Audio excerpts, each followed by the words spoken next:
Do we know that? We all go to the pyramids, we go see the Leaning Tower of Pisa. Someone said something very nicely. He said, we are actually appreciating a building that doesn't stand. It's falling over and wow, let's take a picture, let's take a selfie, and we're getting excited. But we have temples today that stand and they didn't use plaster. Do you know that for this particular stone, they had to use a ramp which was 6 kilometers long, which was pulled by bulls, elephants and people. 6 kilometers long to get it up there, without any machinery, without any cranes, without anything. And they didn't have plaster. It's withstood 6 earthquakes. You know what happens when an earthquake comes? Without plaster. What they have done is they have an outer wall. Then inside that they have a corridor of 6 feet, which is an open, just a corridor. And then they have another structure inside which goes all the way to the top, which is why they can withstand earthquakes, which is why they stood so long.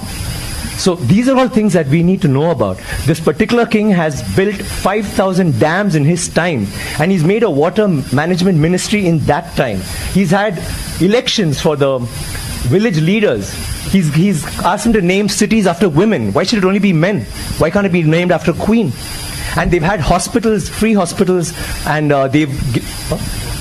and he actually brought loans. I mean, he used to give loans. He used to help people get dignity, not just throw money around. So this is something that's so illustrious. And this happened in the 9th century. I'm sorry, I'm taking so much time. It happened in the 9th century when the rest of the world, you talk about superpowers today, the 9th century all this happened when we had the biggest maritime naval thing in the world.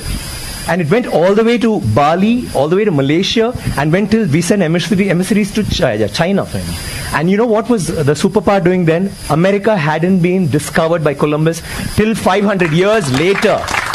So think about our culture, think about how advanced we were. We need to be proud of this. It's nothing to do with North India, South India, West India, East India. It is, we are Indians, and we need to feel proud about that.